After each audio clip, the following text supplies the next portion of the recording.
Good morning, good afternoon, and good evening to everybody who's connected to us today, and welcome to the webinar Accelerating Circularity, the Role of Business in Moving from Linear to Circular Economies. Today we will have a very interesting session, which I will have the honor to take you through for the next 1 hour and a half. My name is Elisa Tonda, and I'm heading the team in UNEP, the United Nations Environment Programme, that is working on the agenda of a circular economy and sustainable consumption and production. And today we will really have an extremely interesting session which will shed more light into a product, a knowledge product, which is going to be launched today. The product is a Geo Brief for Business, where Geo stands for Global Environment Outlook. The Global Environment Outlook is a report that enables us to keep track of the state of the environment. And that report is adapted to different audiences, to different target groups. And these are youth, these are cities and local governments, and businesses. And today we will particularly be looking into one of these products that has been one of these reports that has been adapted for businesses from the last edition of the Geo Global Environment Outlook, and that speaks particularly to the agenda of circular economy. So we will know more about this brief, but we will also discuss some of the findings that emerge in the context of the brief. And in taking us through the agenda, we will have really an amazing group of speakers. But to start us through and to highlight a bit more of the context in which this Geo Brief is being launched, we have the three hosts of the event, which are going to set the scene, set the context for us. And I'm going to give the floor to the first of the three hosts that are going to be with us today. So I'm going to give the floor to Ms. Alette van Leur, who is the director of the Sectoral Policies Department in the ILO, in the International Labour Organization. Her department promotes decent work by supporting the organization tripartite constituents, governments, employers and workers in seizing opportunities and addressing challenges in 22 different economic and social sectors, including in circular economy.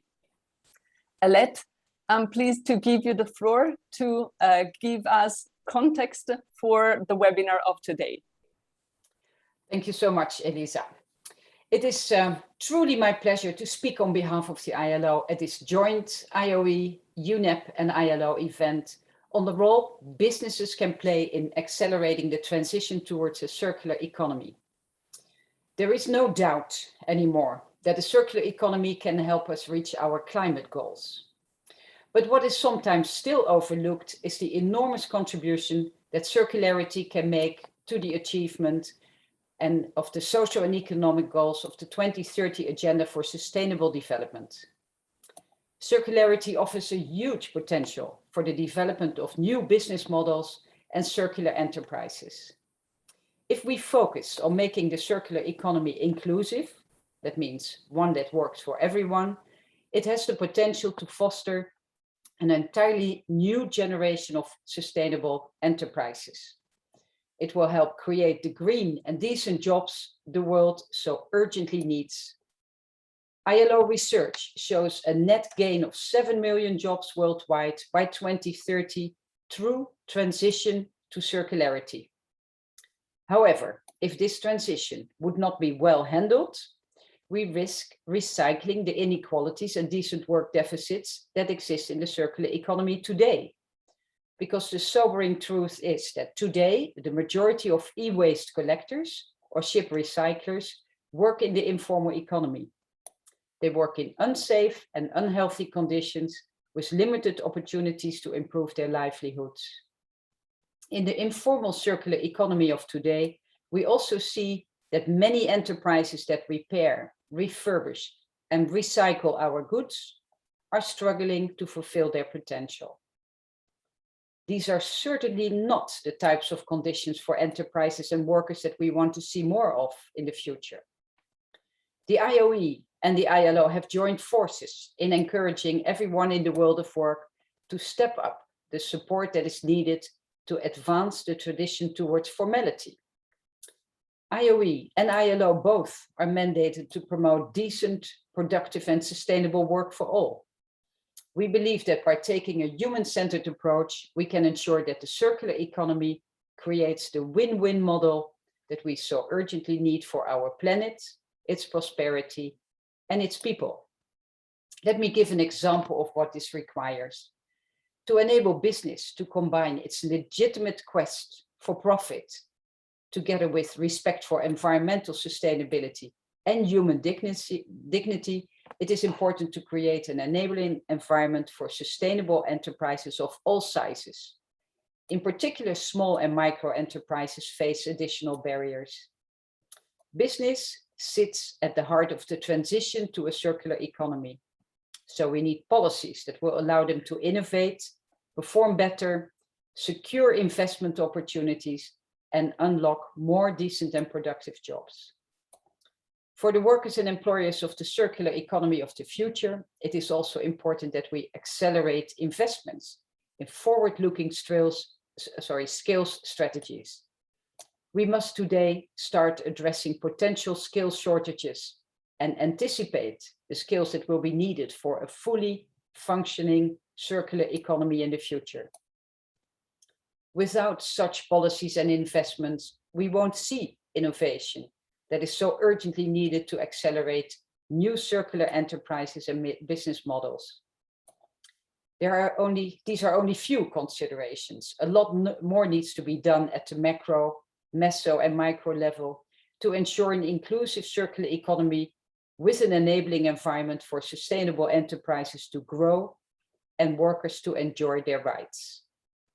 The ILO's guidelines for a just transition towards environmentally sustainable economies and societies for all provide a powerful roadmap for navigating the challenges ahead.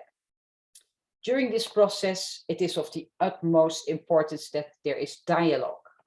And this dialogue should be with and among, number one, those with most at stake, and those with the power to bring about systemic change, namely with governments, with workers, and with employers.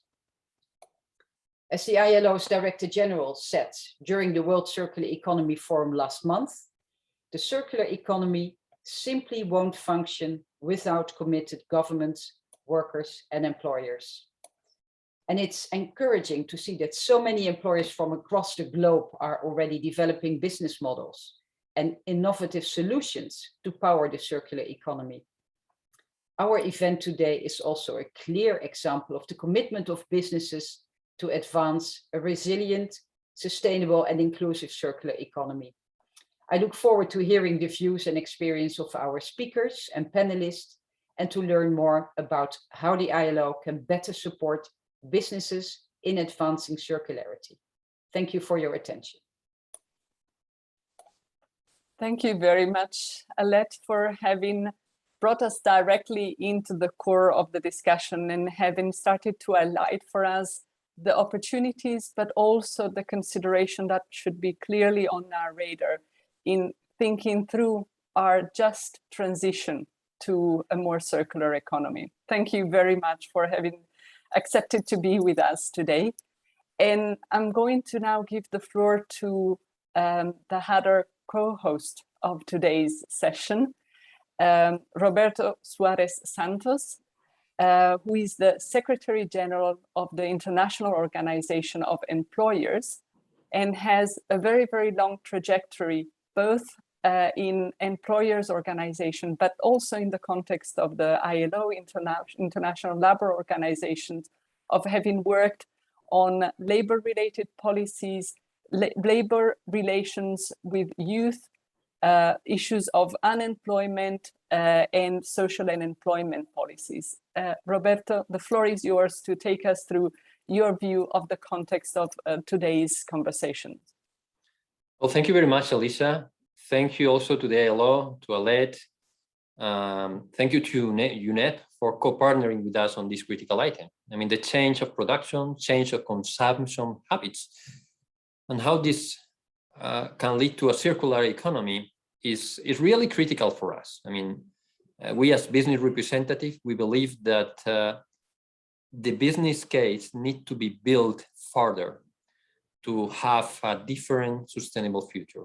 The business case for the circular economy goes without any doubt, hand in hand with the change in the way we produce, goods and the way we produce services. That's clear.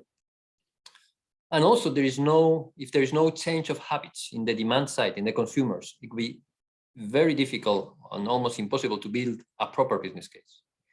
Let me just start highlighting something that we should not forget, what we have achieved.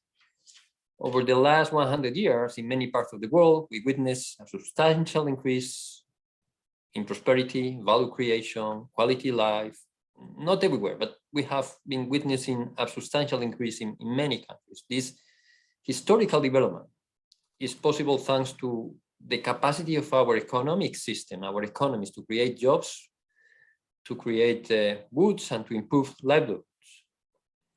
Yet, we are now observing and feeling its limits. We have witnessed an intense increase, and I would say unsustainable increase of the population worldwide. And I do not need to convince anyone, I hope I do not need to convince anyone here on the adverse impacts that an unsustainable increase in growth has in our natural world.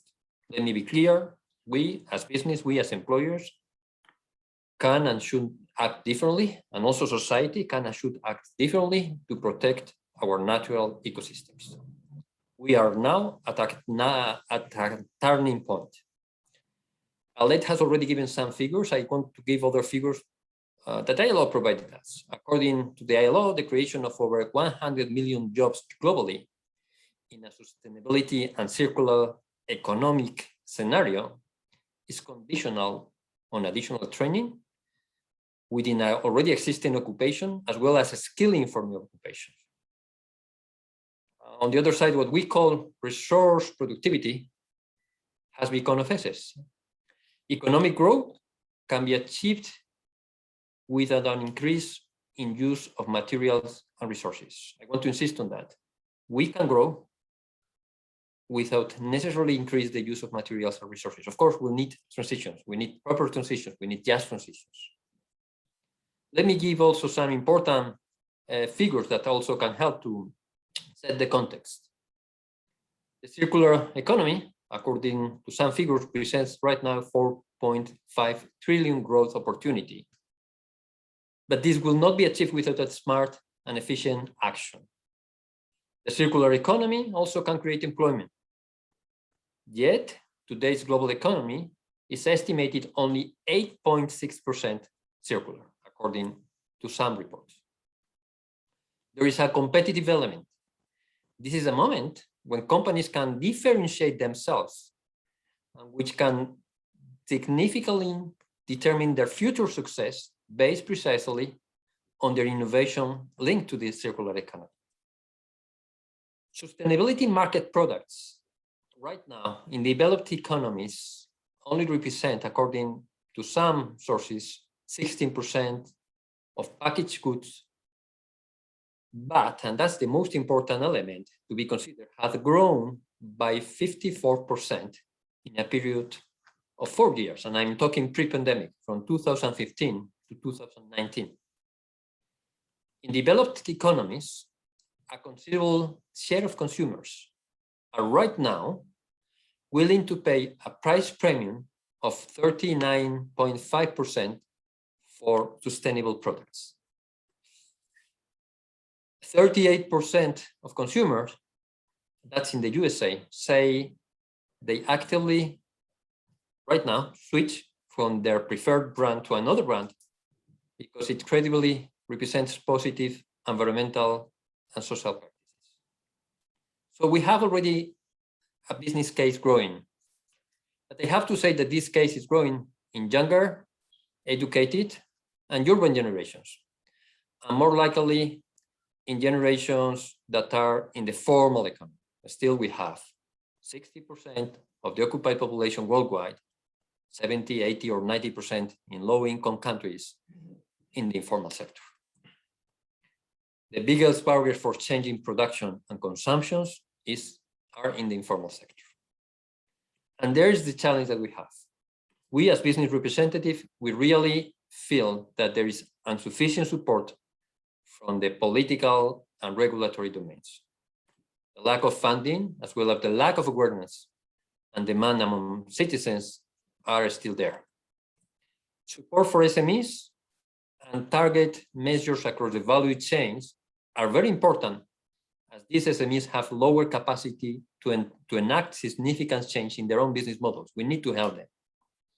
But we need you, and we need civil society, we need the ILO, we need UNEP to help us, to change this dynamic. We need to do better in terms of advocacy. We need to make the case of potential job creation.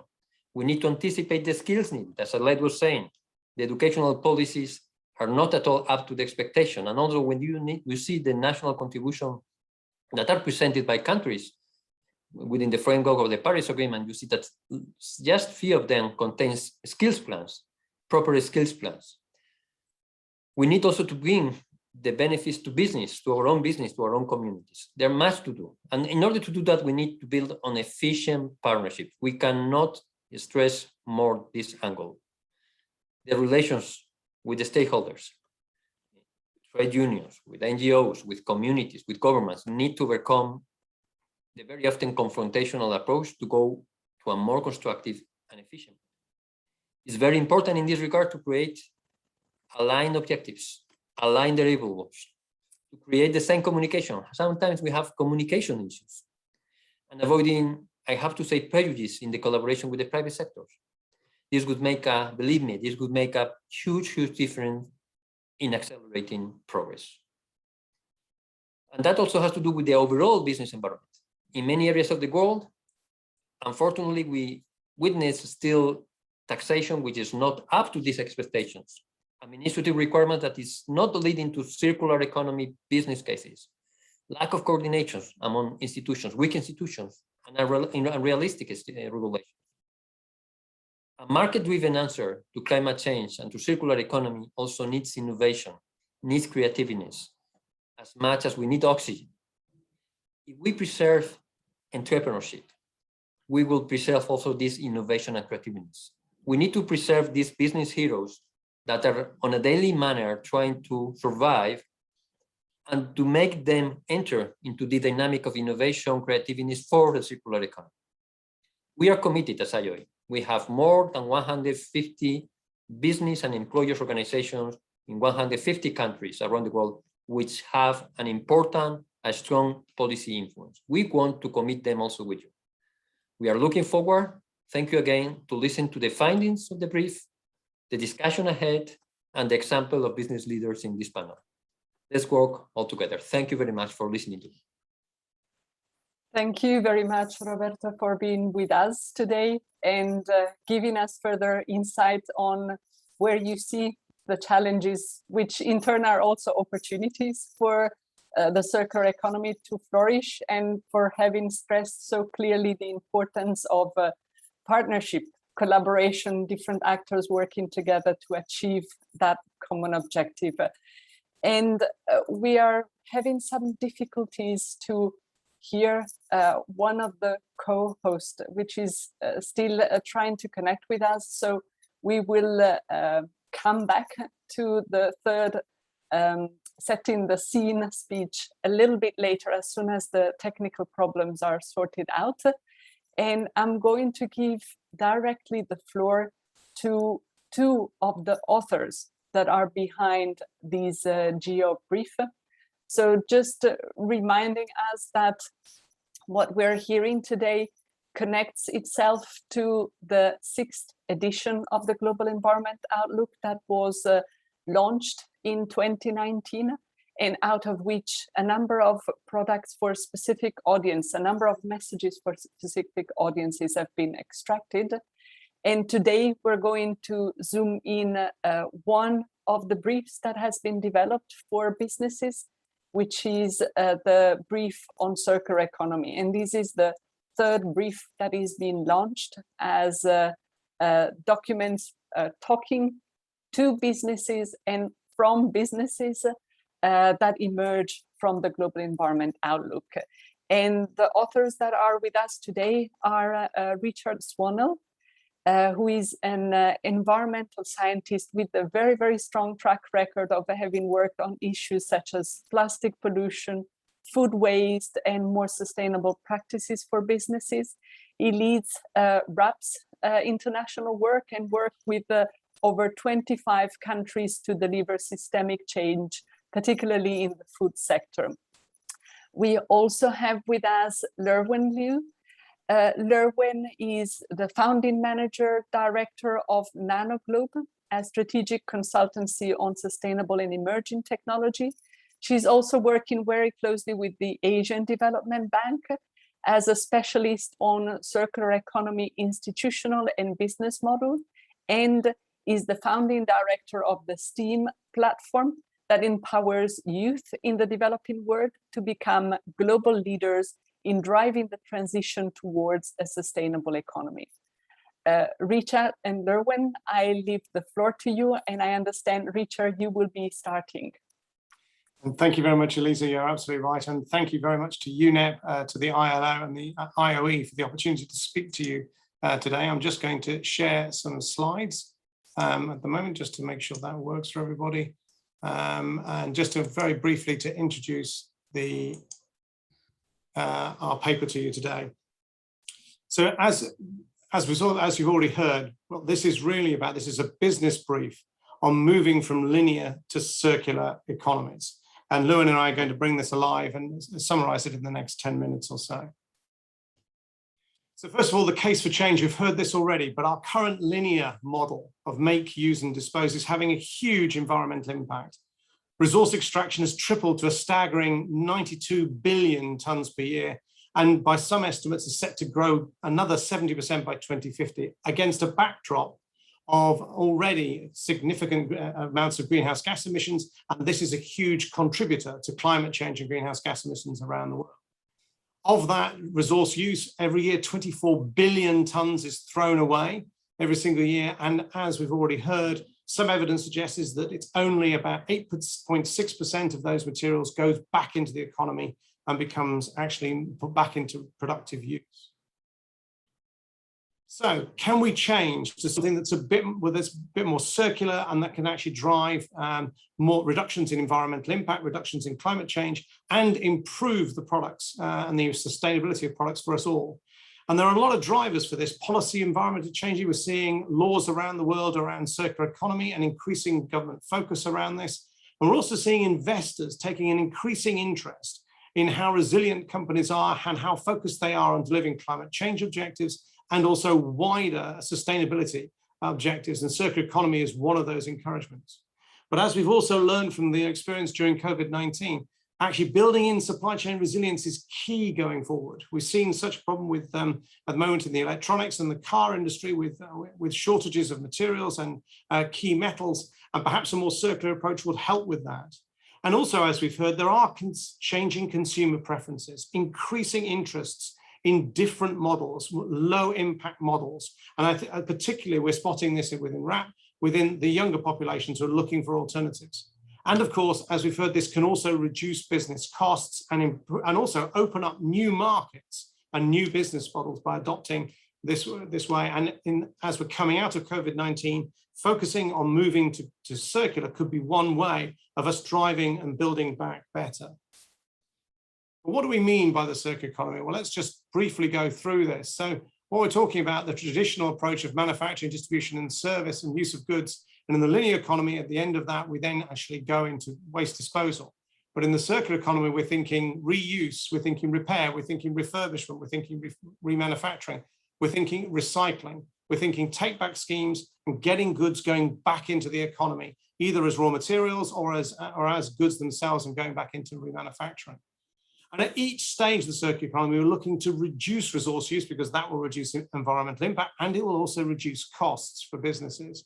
And also we want to try and avoid and see if we can move towards products that are actually genuinely designed for sustainability and not designed simply for single use and disposal. And also we're looking to see actually that some materials going into other parts of other economic systems. So can materials that have come out of, for example, the electronic sector go into other areas like, for example, car manufacturing.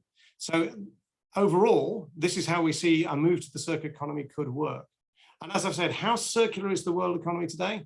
Well, as I've already mentioned, resource use is accelerating to 92 billion tons per year now and set to get up to possibly 184 if we don't change things, which would have huge environmental impacts. And what's fascinating is only 8.6% is going back into productive use. So there's huge scope for us to actually drive change in this area and really drive the benefits of the circular economy. So how can businesses look at this? Well, one of the things we've advocated in the paper is taking a supply chain approach, looking and working with your suppliers down the supply chain to drive a movement to circular economy.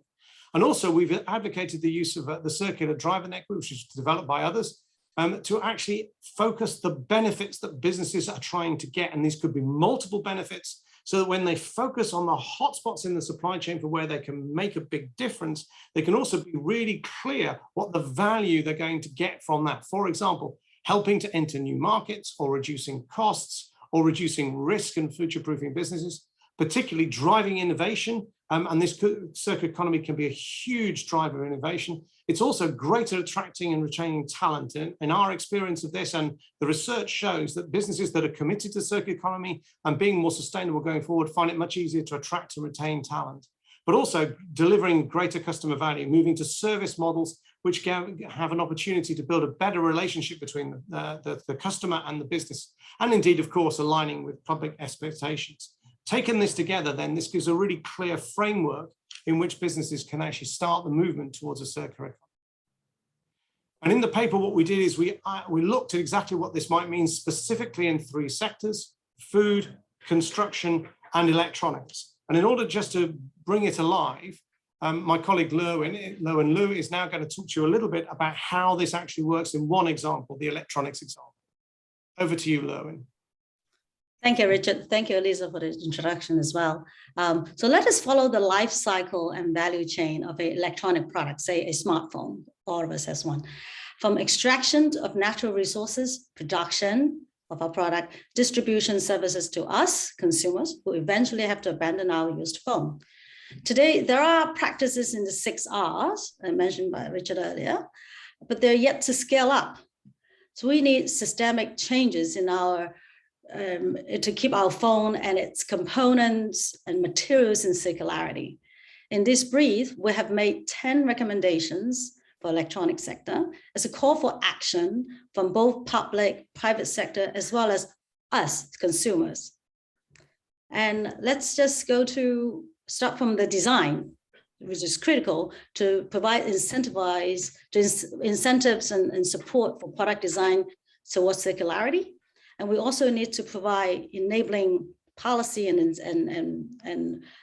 mechanisms to increase the usage of recycled materials.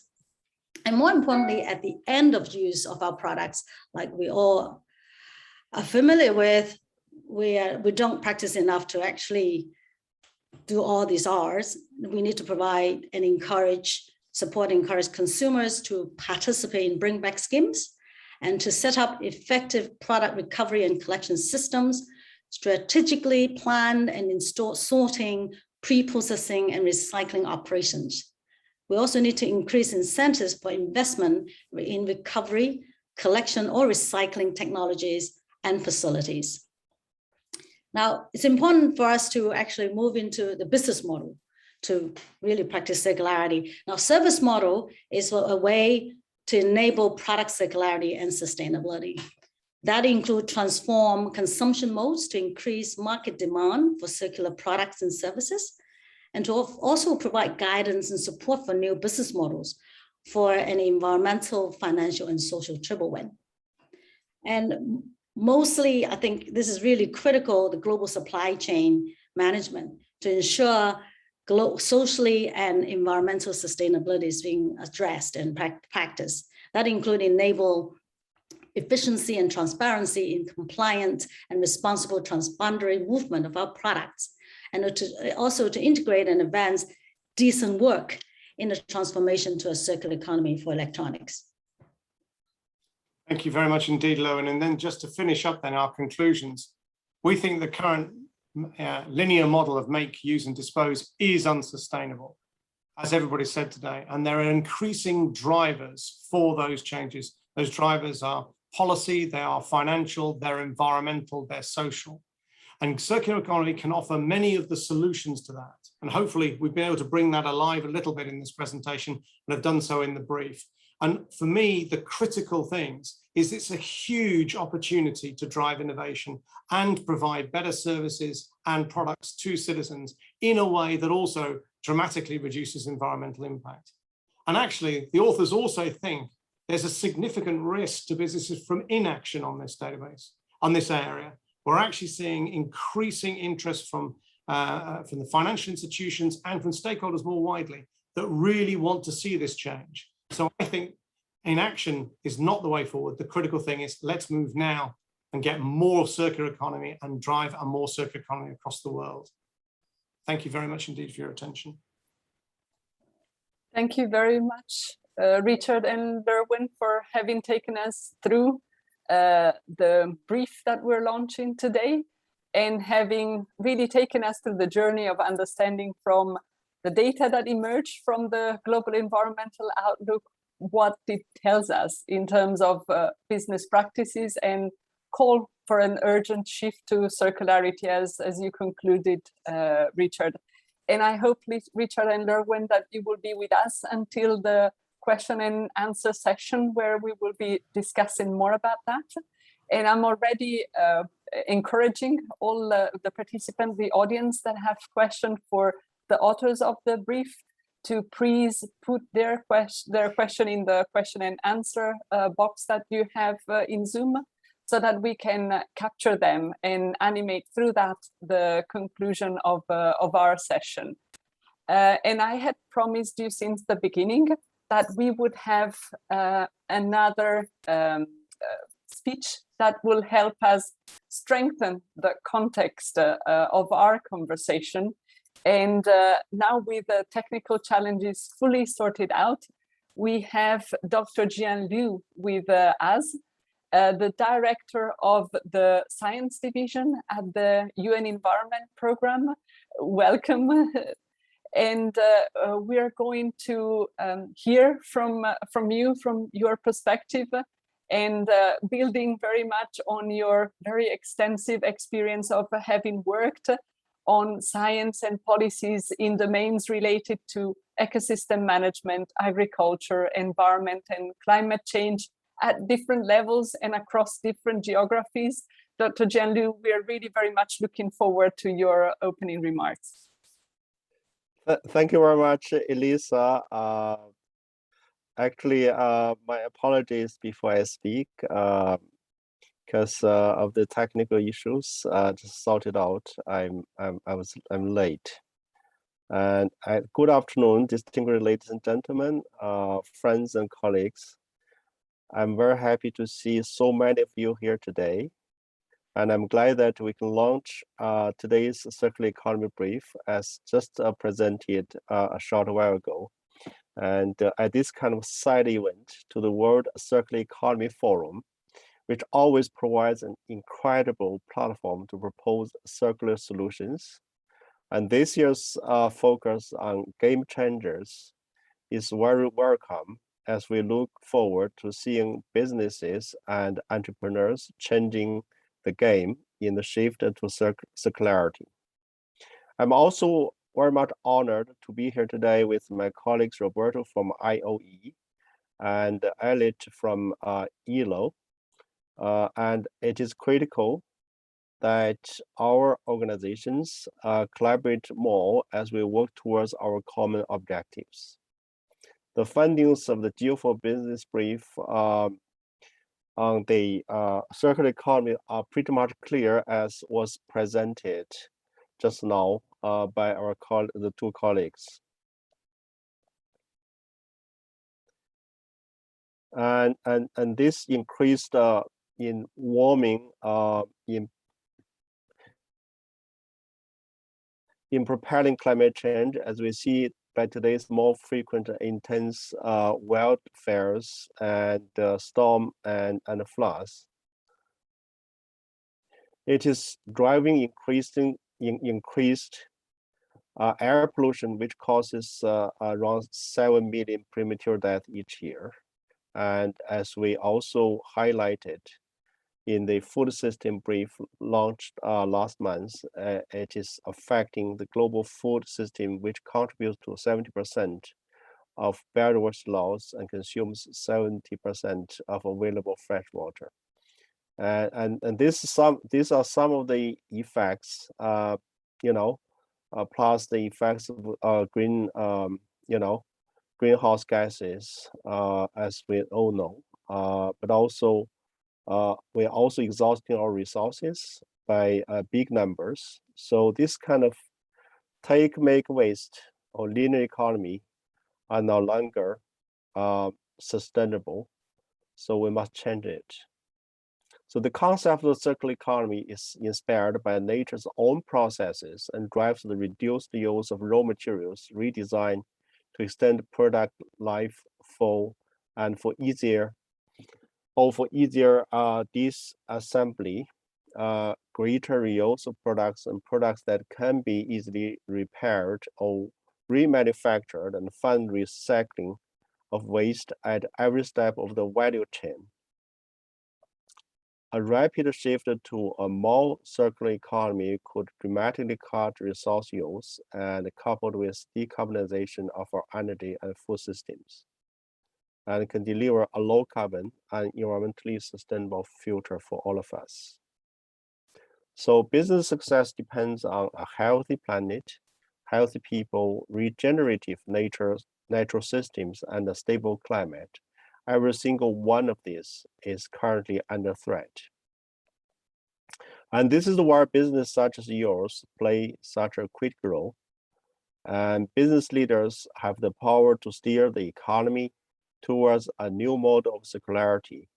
And there's a tremendous opportunity for those who take up this challenge, dare to explore, to experiment, and to collaborate. And there's a real opportunity for businesses to reduce costs as well and build resilience in their supply chains and comply with emerging policies and meet investor and customer requirements through moving to a more circular approach. To do this, business can use value chain approach to prioritize where they can take action to have the biggest impact on greenhouse gas emissions and make transformational sprints towards circularity. It is now clear businesses that do not embrace innovation and sustainability will fail. As environmental risks disrupt the economy, companies that fail to adapt will find it impossible to attract finance, talent, and customers. So business as usual is no longer an option for you. So what opportunities are there for businesses that make this shift? They can enter new markets and increase market share, and they can reduce costs, risks, and future-proof their business. And they can drive innovation, attract the talent, deliver value, and align with public expectations. And as a result, jobs can be improved, and wildlife and ecosystem can be conserved. And there's a compelling business case in the shift to circularity, as circular economies could generate $4.5 trillion of additional economic output by 2030. I would like to close today by saying that we have no more time to waste, and there is a moment to bring about real change in our economic models by making them fully circular. Business leaders have the power to do so, and we will see their business flourish if they choose this path. I hope all of us here today can work together to drive the shift towards circularity, which we so desperately need. Thank you very much for your attention. Thank you very much for having been with us today and having confronted the technical challenges to make sure that you could be with us. We're now going to move to an interactive session of today's webinar. We're going to have with us 3 experts that are going to discuss the findings of the brief and share with us their experience and their trajectory towards circular economy. We're having with us Paul Eakins, who among the various roles that he has been played, has also been one of the 2 co-chairs of the 6th edition of the Global Environment Outlook. Paul, welcome. We're going to have Esther Finidori. Esther is the Vice President for Environment at Schneider Electric. Welcome, Esther. And we're going to have Sabrina De Gopi. Sabrina is a research economist at the International Labour Organization. Welcome, Sabrina. Thank you. I'm actually not going to delve myself into your bios and sharing that with the audience. I thought it was much more interesting for the audience to hear directly from you about your trajectory towards circular economy and the discussions that we're going to have today. And Esther, I'm going to start giving the floor to you for to ensure the audience knows more about yourself. Thank you. Hello, everyone. Thanks for having me. I'm Esther Finidori. I'm a VP Environment for Schneider Electric. I'm in charge of the corporate environmental strategy of the company. And this means both defining the long-term ambitions as well as supporting our transformation. And supporting our transformations, of course, climate change, circular economy, biodiversity protection are at the core of the agenda. And this means both how do we reinvent our own operations and how do we help our customers embrace those new concepts and thrive in the future. So it's really focusing both on our operations and also technologies and solutions that we can put on the market to support the transformation. Thank you very much, Esther. And I know we will have the time to go a little bit more in detail in both aspects that you have been alluding to. Paul, may I ask you to go next and share with the audience a little bit more about your trajectory to circularity? Well, thank you very much, Elisa. Yes, hello, everyone. So I'm Paul Eakins, and I'm Professor of Resources and Environmental Policy at University College London, which is the building you see behind me. As Elisa said, I was a co-chair of the Global Environment Outlook. I'm also a member of UNEP's International Resource Panel, and obviously through that over many years, I've spent a lot of time thinking about resource use and how we can decouple it from economic growth and move towards a circular economy. I wrote quite a long background paper with colleagues for the OECD in their work on circular economy, and it's a very active part of my own research endeavors. So I'll leave it there until we get to the discussion. Thank you very much, Elisa.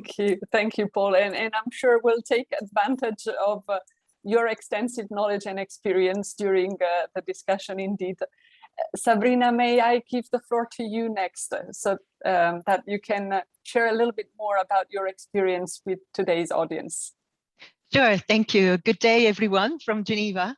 My name is Sabrina De Gopi, and I'm a research economist working in the research department at the International Labour Organization here in Geneva. I am an economist, but I also have degrees in other disciplines, one of them being environmental management. And it is when I got my Master of Science in Environmental Management that I started to learn about industrial symbiosis. which is a component of the circular economy, let's say. And I found that discipline so fascinating, where essentially the wastes of an enterprise can become inputs for the production of another company. I found that so fascinating that over the past 2 years, I decided to focus my research on industrial symbiosis, particularly in developing countries, and in particular in Latin America, because presently there's a very high demand for circular economy initiatives in that region of the world. Thank you. Thank you, Sabrina. And I'm sure we will ask you for much more detail on what you just alluded to. And I'm going to just get back to Esther and reconnect to one of the points that Richard and Ber were making in the context of the presentation of the brief. They alluded at the, let's say, challenges that we see in the environment, in the economy, and the fact that circular economy can really be an opportunity for businesses. Esther, could you help us understand which was the business case for you at Schneider Electric in shifting towards a circular economy? The way I see it is even more profound than a business case. I would say, we have to consider circular economy as the future. And as soon as you start thinking about it as a given, the future context in which we'll have to operate, and I think this was highlighted very well in the introduction, then it fuels your strategic thinking and your business strategy, because as a company, you want to be future ready and probably even one step ahead of that transformation, because we're not talking about something, incremental, nice to have. We're talking about the future context in which companies will have to operate and do business. And so as soon as you start, thinking this as a new given, the future, then it fuels strategy and then it fuels innovation. And, that's the business case. That's the business benefit. It's a massive trigger for business innovation. Then you think about it in a more, I would say, pragmatic way. Of course, circular economy is an opportunity. It's about, addressing new markets as a business, and new markets means, very largely growing the top line of a company. It can be customer retention.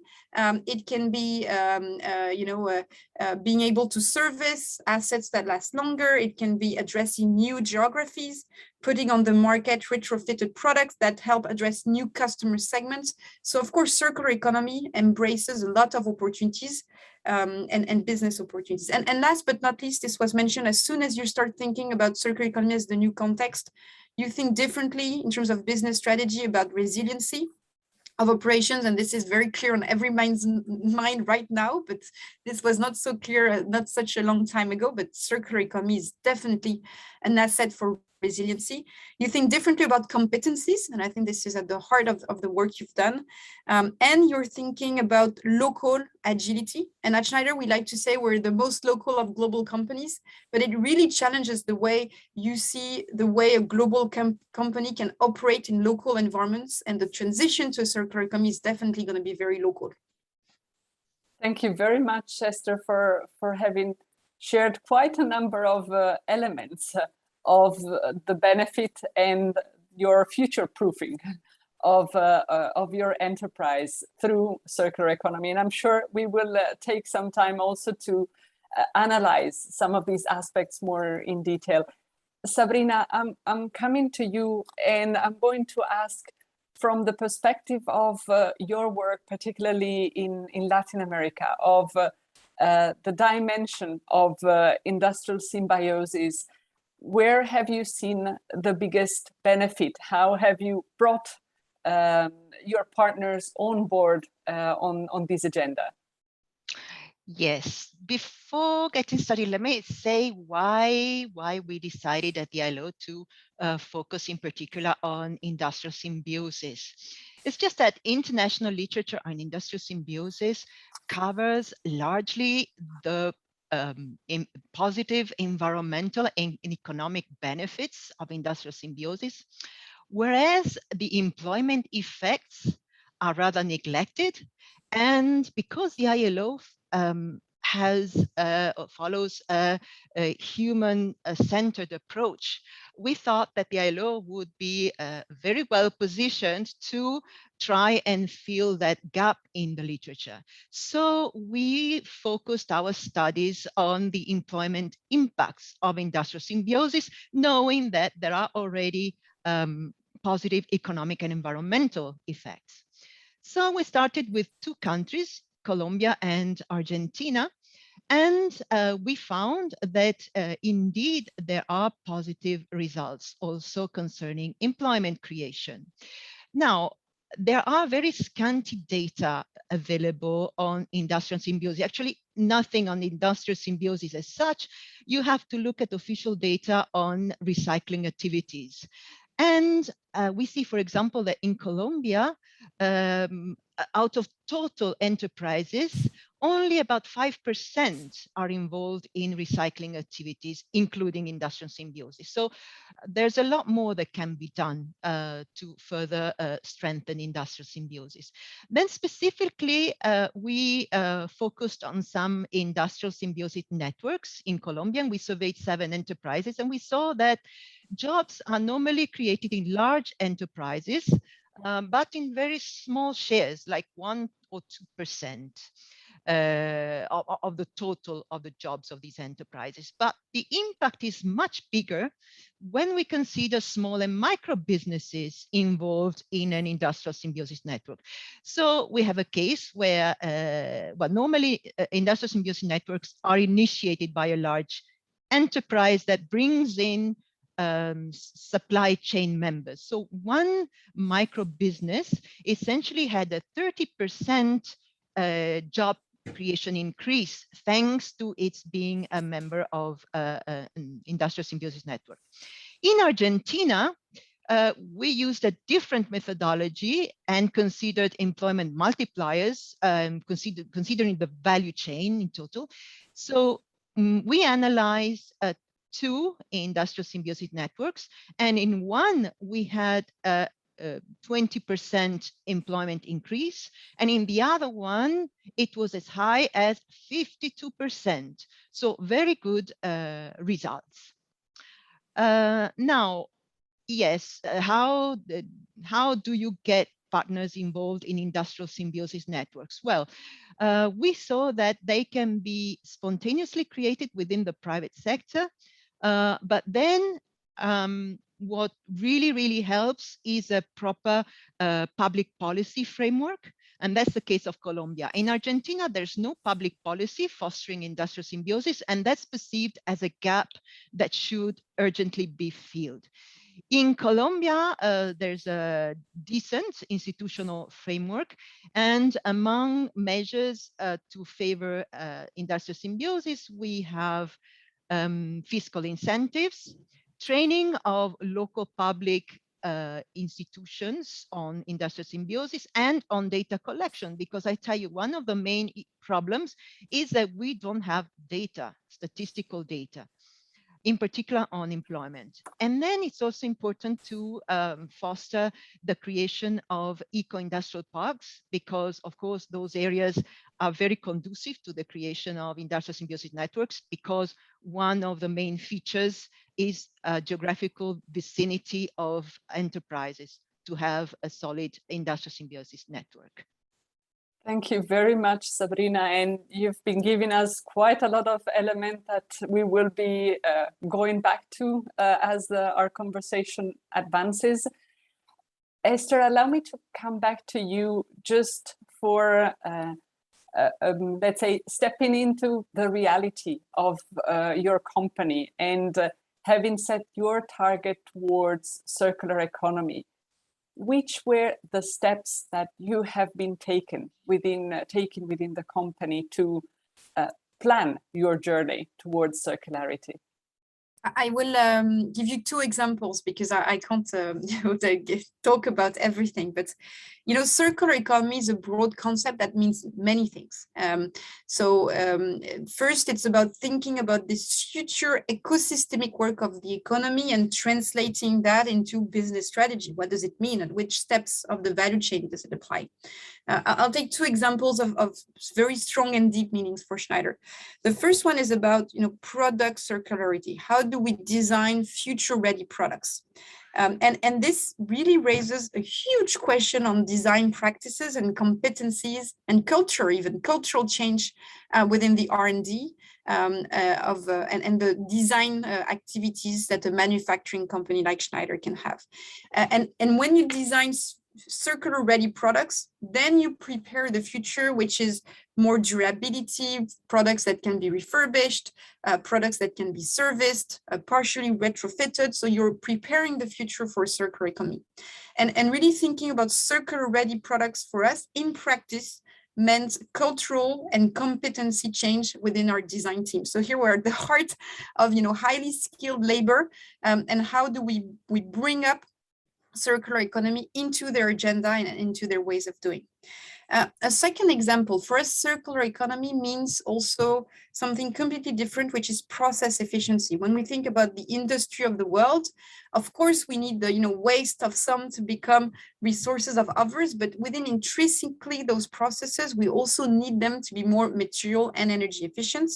And when we think about that, for us, this is market. This is what we sell to our customers. It means more technology, more data, but also more analytical competencies and again, skills. It completely changes the way our customers will run their operations, the technology they have, and how they organize their workforce to leverage that technology. And again, at the end, you fall back on the question of new competencies enabled by the technology, which can fuel those future material and overall efficient industrial processes. So, with just two examples, thinking about product circularity, thinking about process efficiency, you come up to a shift in the type of the ways of doing for us and for our customers, and the skill sets and the competencies, and more generally, the organization of work in our company and with our customers. Thank you very much, Esther, for having taken us through these two different perspectives of what circularity implied for you. Paul, I'm going to come to you with a question in relation to one of the themes that we have heard a lot in the intervention that we're setting the context. So from one side, we have heard the compelling evidence of the need to shift towards more circular economy, but we have also seen that our current level of circularity gives us quite good margin of opportunity and improvement. Paul, in your perspective and in your experience, what are the key enabling conditions that need to be in place for circularity to flourish, to come at a higher scale, higher level? Well, thanks, Elisa. And I think before we can get to that, we really have to ask ourselves, what is the scale of the issue? And as you said, we've heard all this positive stuff about business drivers, about consumer demand, about investor interests, and yet circularity is 8%. Now, for me as an economist, there's a fundamental inconsistency in all that stuff. If businesses have got all this money to be made and consumers want this stuff absolutely above everything else, and investors are dead keen to invest in it, you wouldn't be at 8%. So that's, I think we've got to get realistic that the incentives for the linear economy, what Richard called the make, take, dispose economy, are enormously strong. That is how our economy has grown, has come about. That is what businesses are used to. That is what consumers are used to. And politicians find it very difficult to introduce the policies that will change that. So that's my starting point. Those facts, I'm afraid, of the very limited circularity that we have in our economy today. Then you say, well, let's look at some of these businesses. And obviously, I'm a huge admirer of businesses like Esther's that have really gripped this challenge. And there are a few others like that. But let's be frank, most businesses don't worry about that stuff. They don't worry about it because the incentives are not strong enough for them to worry about it. And in the last analysis, they actually don't find it economically viable. So Schneider, as a top knowledge business, this invests hugely in data, in knowledge. Most businesses either don't want to or can't do that. And they go on in the way that they have done. So there are lots of internal barriers in businesses to these sorts of approaches. Then we come to the external barriers. Richard said very clearly about these huge environmental costs that current resource extraction is causing. Who pays those costs? Not businesses, not consumers. They're paid for by future generations and all of us, whether we consume those products or not. So this fundamental inefficiency at the heart of the whole of our economic system means that removes a whole heap of incentives for businesses actually to sort out their environmental act. Let's look at the consumer side. In 1990, I founded an organization called New Consumer because as a much younger man, I thought consumers are really going to go for this stuff and they would do it. But over 30 years, I've seen that while there are a few consumers who are prepared to pay more for green, most of them are not. And every business that I've talked to say, yeah, there's a little bit of a margin out there for some consumers, but they remain very niche markets. And most people are driven by price. So under those circumstances, you come to the importance of policy. And we've all said that policy is important, but at the moment, politicians are not prepared to grasp this issue in order to counter these enormously strong trends towards a linear economy that we've all experienced, which means that they can't make the great mass of businesses economically profitable by engaging in these circularity actions. And we see a small fraction of the industrial symbiosis, for example, that we ought to see. And I was chairman of the UK's program on industrial symbiosis for 5 years, and that required a small amount of government funding. Our analysis suggested that we could reduce carbon emissions at 31 pence per ton, 31 pence, whereas in the emissions trading scheme, it's currently at 50 euros. We could save a lot of water, we could save a lot of virgin materials, and we could return to the Treasury 3 times as much money as they gave to us. But it didn't fit the dominant economic model that that government should engage in that kind of activity. The policies for circular waste management are well understood. We've heard about some of them. Proper collection systems that mean that the quality of the recycled material or the material that's going to be repurposed is much, much better used. Extended producer responsibility. It's been part of the European scene for many years. I've advocated a much stronger take-back regime whereby businesses are not allowed to sell materials. Businesses sell the services from materials, but they are responsible for the materials at the end of their lives. I think until we really start gripping this issue with some really radical policies, we're going to continue to hear some nice stories from exceptional companies, from exceptional anecdotes from around the world, but the mainstream business operation will leave us with less than 10% of recycled material, and that will be absolutely disastrous for the world going forward. Thank you very much, Paul, and thank you for having opened our eyes specifically on what is the role that policymakers can play in this specific context. And Paul, I'll come back in a minute to you again, as I would want to go a little bit more in depth with you on the role that investors and the finance community, public and private one, can play into that context. But prior to doing that, I just want to go back to the experience that Sabrina was mentioning. And Sabrina, you have been mentioning quite a number of benefits and opportunities that were emerging in the context of the experience that you have been involved in. Can you tell us also about the other side of the coin? What were the challenges or the most pressing difficulties you encountered when working in countries in Latin America?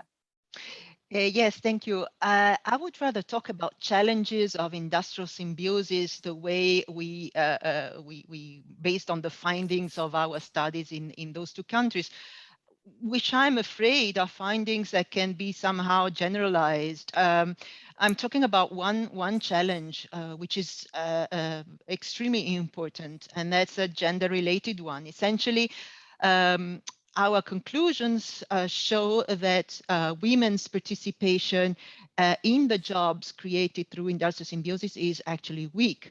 Now, again, the usual lack of official statistical data, but again, starting from Colombia national statistical data, if we consider the manufacturing sector, for example, as a whole, women's participation is and the labor force is 37%. Well, when we consider recycling activities where industrial symbiosis would also be found, classified under, well, we see that the percentage goes down to 25 to 27%. And then what we found in Argentina, considering two concrete existing industrial symbiosis networks, the percentage of women workers goes down to 26% in one case and 12% in another. So that's a major challenge, how to increase the percentage of women workers in jobs created through industrial symbiosis. Then another challenge concerns replicating a good practice. Again, I really enjoyed Paul's speech. Paul, I find that you're a very engaging speaker. Thank you. But I want to be optimistic. I must be optimistic. So I will start from a good practice that we identified in Colombia. Essentially, there's an industrial symbiosis network is normally initiated by a large company that brings in members of its supply chain that are normally smaller enterprises, right? And in one case, there was a micro business that was informal.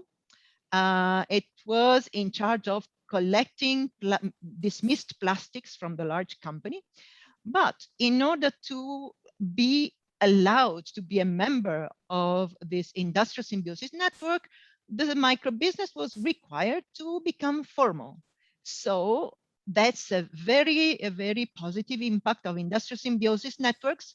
But the challenge is, how do we replicate such a good practice? So that's how I would take it. I mean, there are maybe few good cases, but how do we multiply them? You know, that's the challenge to me. Thank you. And Sabrina, thank you very much. And allow me to just get immediately back to you, and because the point that you're making on the role of the informal sector and replicating that experience is a very interesting one. And maybe just looking at it from the positive angle, what do you perceive was the key driver for these informal company to accept to be part, to accept to become part of the formal sector and to, let's say, be part of the scheme that you were setting up? Yeah. When you are a small to micro business, you're very vulnerable and you depend on whoever is offering you work. And in this case, you depend on your supply, on the main company of the supply chain, or the large company. So when you are small and you're the large company that essentially you depend on decides that it's better to do something in order to get work from this company, well, you don't have too much of a choice. So I think, again, starting from the positive viewpoint or optimistic perspective, there are good large companies. And in fact, our friend Esther is here to show us that there are good companies, big companies, and those must be aware that they bear lots of responsibility vis-a-vis also smaller companies that can be formalized thanks to their positive action. Thank you, Sabrina. And Paul, I'm coming back to you as promised, as you alluded to the role of investors and probably more broadly to the finance sector in being an important driver for circularity. Can you elaborate a little bit more on this point, Paul?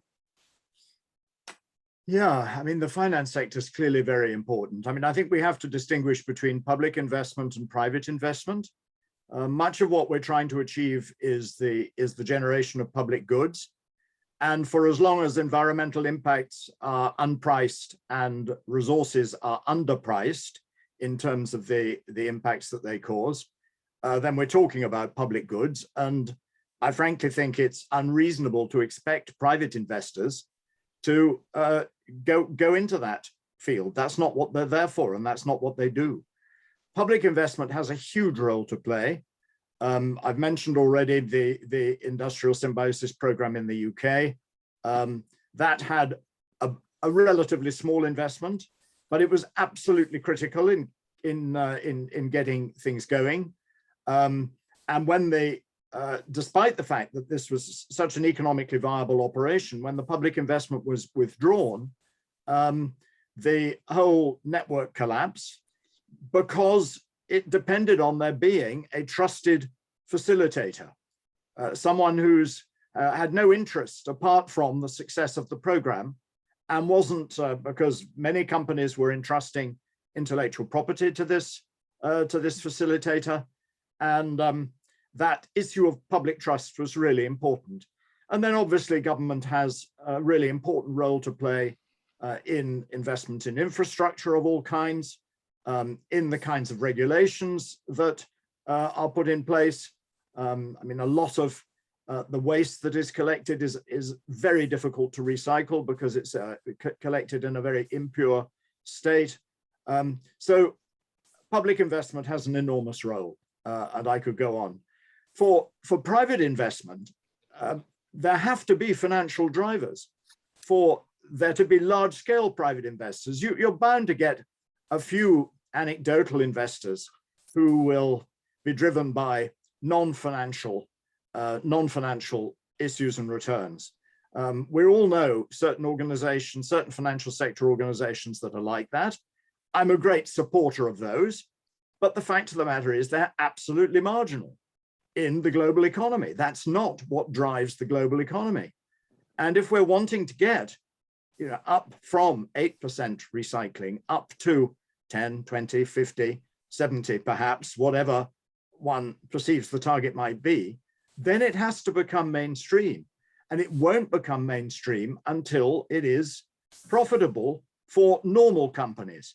And I don't mean, obviously, Sabrina's right, that there are some best practice companies. There are always some best practice companies in every sector, but the majority are not, and they're driven purely by business incentives as they see them.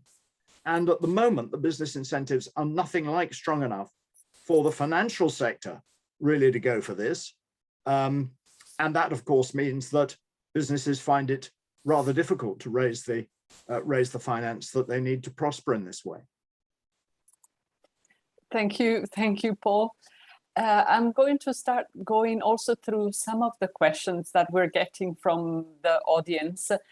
And Sabrina, there was one very direct question in relation to the Symbiosis project that was asking to explore a little bit more the relationship of the different actors that were involved. And I think it echoes one of the points that were made in the opening intervention, also around collaboration that is required to create a more circular economy. Sabrina, yeah. Would you want to elaborate a little bit more on this point? Absolutely, thank you. We've seen two models, particularly in Colombia. Like I said, it can be the private sector that gets organized by itself. Sorry to learn, Paul, about the sad story in the UK. But here, it was a large company that to increase its reputation and meet certification standards, decided to start an industrial symbiosis networks and started it with some members of its supply chains. Then we analyzed 3 members in the supply chain, but in fact, this one initial company over 12 years developed relationships and exchanges with 25 companies in the supply chain. So it's a fairly remarkable network there. Otherwise, the most common model in Colombia is supported by a public institution, essentially. It's a partnership between a local regional institution and a university. And these two together support projects with the participation, of course, of the private sector and the active participation of the National Employers Association. So they organize projects where they ask large companies to essentially invite members of their supply chain in workshops that this public institution organizes.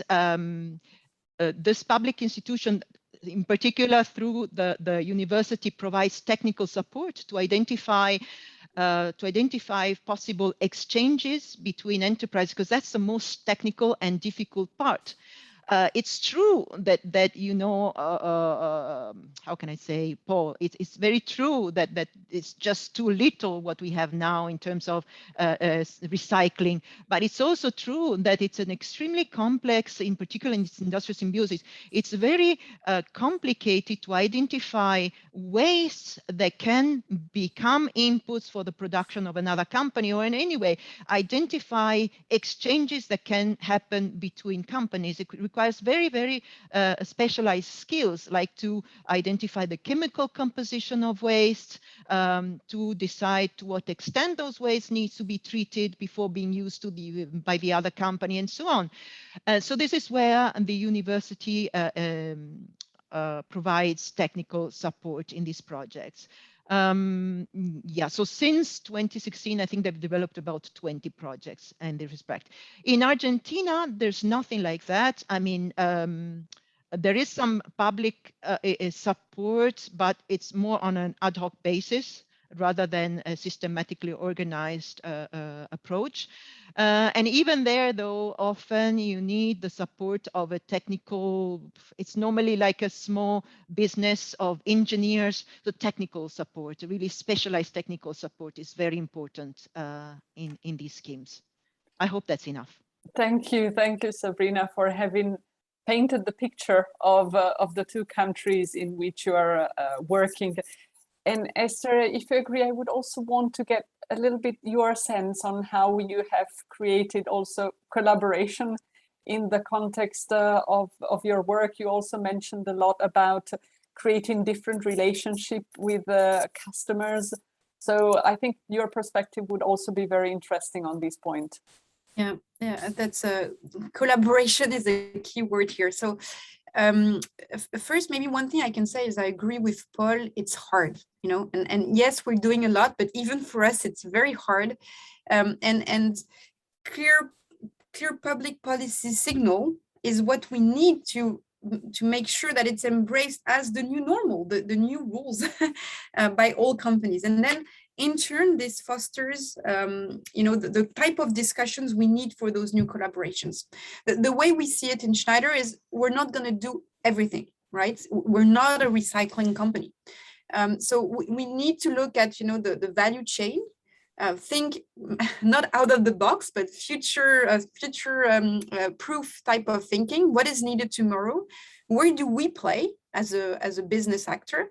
And where do we need the partnerships to support us? And this is not about having you know, a vertical integration vision of a future circular world, not at all. We need to find those new partnerships, and this is upstream of the value chain. This is, you know, sourcing recycled materials. It's downstream of the value chain. When we say, for instance, we design circular ready products that will be serviceable, we're not necessarily the one who will be servicing them. In some geographies, yes. In others, this will be through partners. So it's really thinking about the entire, you know, partnership, collaboration that you need to set in place along your value chain to deliver on this vision. And it's a long a long transformation. And I do believe there are some common elements that can help, which again were underlined by Paul. Clear signal, strategic intent. And for instance, the EU has circular economy objectives. Nobody knows about them. Who is aware? We all know about climate objectives. Who is aware about the resource efficiency objective of Europe, which is extremely ambitious and yet not well, integrated into business strategy yet. We need the transparency, the traceability capabilities, which are the underlying data proof points needed to secure collaboration and trust on the value chain, because collaboration comes with trust, trust comes with clear information. And then, companies can work on building those collaborations. Thank you very much, Esther. And the conversation has been so engaging that I didn't realize that we're somehow running out of time.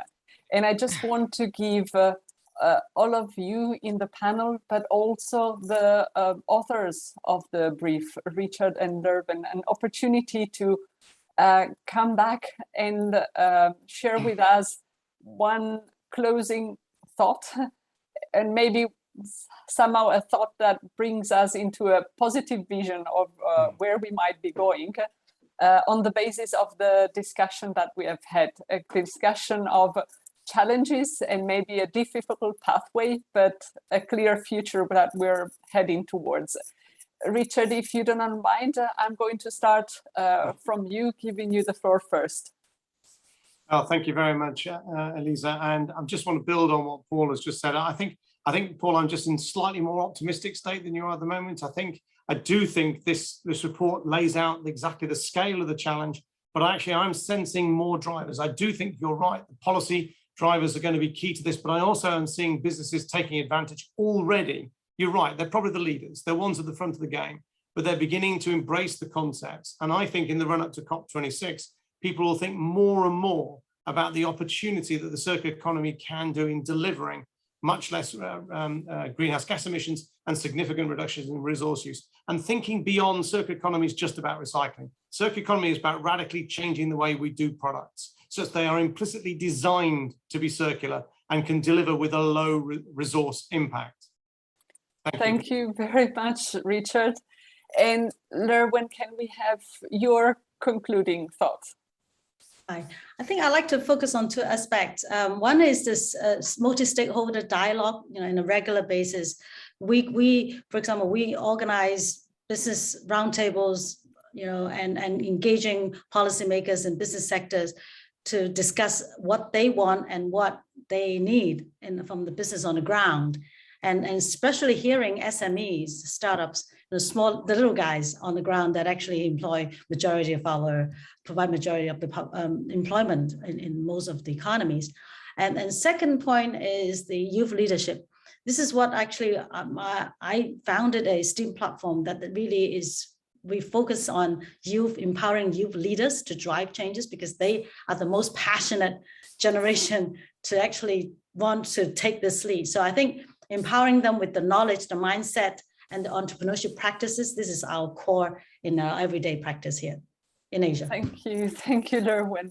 And let me give the floor to Sabrina, your concluding statement. Yes, I think, I'll repeat myself a little bit. I said at the beginning that literature on industrial symbiosis tends to focus on the environmental and economic impacts of industrial symbiosis networks and not so much on the employment effects.